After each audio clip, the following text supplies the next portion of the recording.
13 July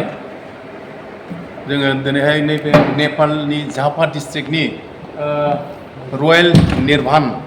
बे हटेलनि नैबे सावरायसालियावहाय जों दिनै खमलायनाय फेडारेसन अफ नेपाल बेखौ जों दिनै दानो हाबाय आरो जोबोद खाफाल गोनां बेवहाय जोंजों ओरैबायदि मोजां मोजां मावथिफोर दैदेनगिरिफोर बिथांमोन बेवहाय दङ बिथांमोनखौ लानानैनो जोङो खमलायनाय फेडारेसन अफ नेपालखौ जों दादों आरो जोंहा नै माला गेदेर दंजोबो बिथांमोनानो नेपाल हादरनि बर'फोरनि गिदिर गिदिर गासै बिबान गोनांजोब बिथांमोनानो बड'लेण्डजोंबो बिथांमोनानो जोंनि फोनांजाबनाय कमिउनिकेसन बिथांमोननि गेजेरजों जाजोबो आं मिजिं लायो खमलायनाय फेडारेसन अफ नेपाला फैगौ समावहाय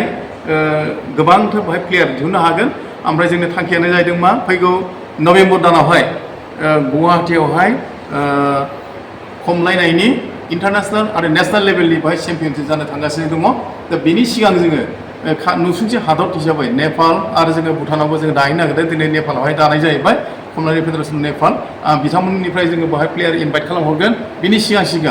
जोङो फैगौ आगष्ट दानावहाय जोङो ट्रेनिं होगोन जों प्लेयारफोरखौ बे जायगायाव ट्रेनिं होगोन जोङो मास्टार लाना फैगोन हजोंनिफ्राय बड'लेण्डनिफ्राय मास्टारफोर लाबोगोन जोङो डेमनस्ट्रेसन होग्राफोर जोङो गथ'फोर बे जायगायाव लाना फैगोन बिनिफ्राय बे जायगानि गथ'फोरखौ जोङो बेवहाय ट्रेनिं होगोन बिनिफ्राय बिसोरखौ ट्रेनिं मोनखांनायनि उनावहाय जों बिथांमोनखौ उनावहाय इन्टारनेसनेल खमलायनाय चेम्पियनशिपआव जोङो बिथांमोनखौ हांख्रायनाय जागोन आरो बेजों लोगोसे जे बोसोरफ्रोमबो जे बावखुंग्रि फेस्टिभेल जायो बेवहायबो बिथांमोनखौ जों खोथा होदों नोंथांमोनखौ जों बोसोरबा हांख्राय हरगोन होननानै आं मिजिं लायो फैगौ समाव नेपालनि नैबे झापा जिल्लानिफ्राय बिथांमोनहा गोदानै दाजानाय बिथांमोनहा जोबोद इन्ट्रेस्ट होदों जोबोद बिथांमोना गेलेग्राफोरखौ सोरजिगोन आं बेखौ मिजिं लाबाय गोजोन्थों जस तपाईँहरूले जुन एउटा नेपालमा आएर एउटा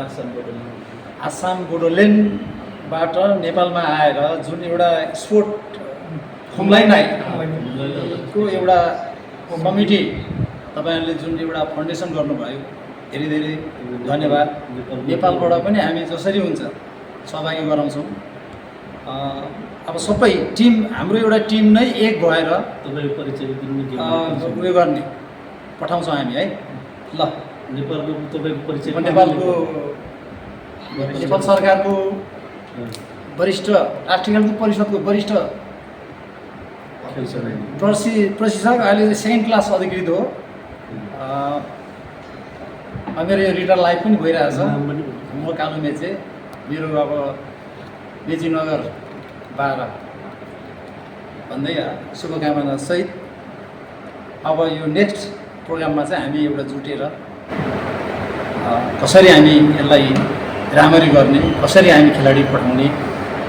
अब तपाईँहरूबाट आसामबाट चाहिँ तपाईँहरूले कोच ल्याएर यहाँ हामीलाई दिइसकेपछि हामीले एउटा खेलाडीलाई एउटा यहाँका हाम्रा मेचे बुढोहरूलाई चाहिँ भेला पारेर यो कुस्ती ट्रेनिङमा चाहिँ सहभागी गराउँदै भोलि तपाईँहरूको त्यहाँको कार्यक्रममा पनि हामी सहभागी हुन्छौँ धन्यवाद